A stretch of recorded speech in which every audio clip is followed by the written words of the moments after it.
सबसे पहले नहीं, हमको लगता है कि दूसरे के ईमेल से चाहे दूसरे के अकाउंट से क्या फायदा है तुमको। एक बिल्डिंग है, देख लो ये ए बी, हमने एक बिल्डिंग मान लिया कि ए बी हमारे पास एक बिल्डिंग दिया हुआ है। उस बिल्डिंग का हाइट नहीं मालूम, उस बिल्डिंग का हाइट नहीं मालूम।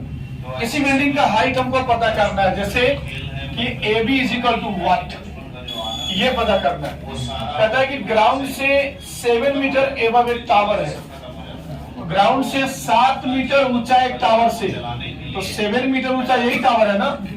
यहाँ से angle of elevation of the top of the tower, मतलब इसी पॉइंट से किसको देख रहा है, टावर के टॉप को देख रहा है।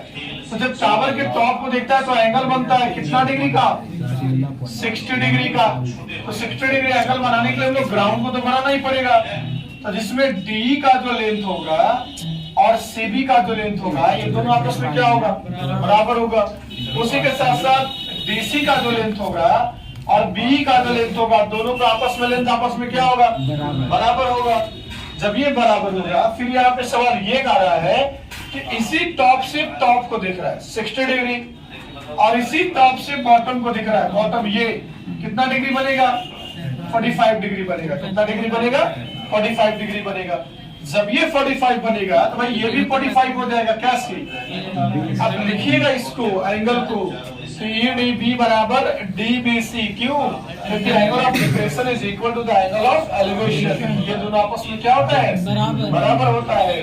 अब फिर हम लोग कहाँ पे चलेंगे, इन ट्रायंगल DCB में जब चलेंगे तो tan 45 की जो वैल्यू होगा वो कितना होगा, DC अपॉन क्या होगा, BC, DC अपॉन BC। 45 1 होता है, DC कितना 7, BC कितना, BC रहेगा।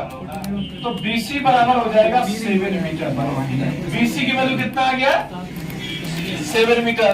और जैसे ही BC का लेंथ आया तो ये भी लेंथ हो जाएगा, ये कितना हो जाएगा 7।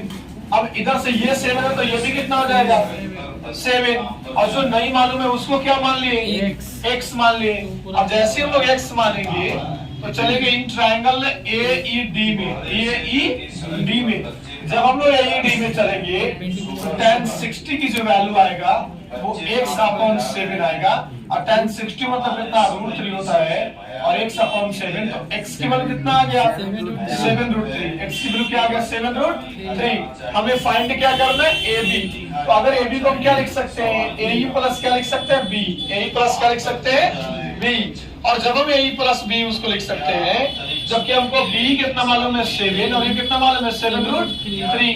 तो आंसर आप ये भी कर सकते हैं 7 × √3 + 1, 7 × √3 + 1 भी कर सकते हैं। लेकिन एक बात आपको ध्यान देना है कि एग्जामिनेशन में हमारे पास आंसर नहीं होता है। अरे हेलो, किस दुख में खोया, AB बराबर क्या हो जाएगा, A + B, यानी 7 × √3 + 1, 7 × √3 + 1, ये आपका आंसर हो गया। लेकिन एग्जामिनेशन में ऐसा होता है ना कि आंसर आपको मालूम नहीं होता। यही सबसे बड़ा कंफ्यूजन यहाँ पे है कि डेसिमल में भी आंसर कभी कभी देता है, बिना डेसिमल में भी देता है। तो आप ऐसा कर सकते हैं कि ये भी आंसर लिख दीजिए और डेसिमल में भी लिख दीजिए और करके। लेकिन एक बात का ध्यान रखना कि जब डेसिमल का कैलकुलेशन करना तो परफेक्ट याद होना चाहिए डेसिमल, नहीं तो घबरा जाएगा। तो दोनों आंसर में से एग्जामिनर जैसे हम ही चेक कर रहे हैं मान लीजिए कॉपी, तो अब ये नहीं समझ पाते कि अब इसको आंसर सही माने या इसको आंसर सही माने, क्योंकि आप दोनों आंसर लिख रहे हैं। और उससे बढ़िया नहीं तो एक ही आंसर छोड़ दीजिए यहीं पे। लेकिन जहां पे कह देगा कि वैल्यू पुट करना है तो आप वहां पे वैल्यू उसका पुट कर दीजिए तो ज्यादा अच्छा है। ठीक है, ये सवाल समझ में आ गया। ठीक है, आगे सवाल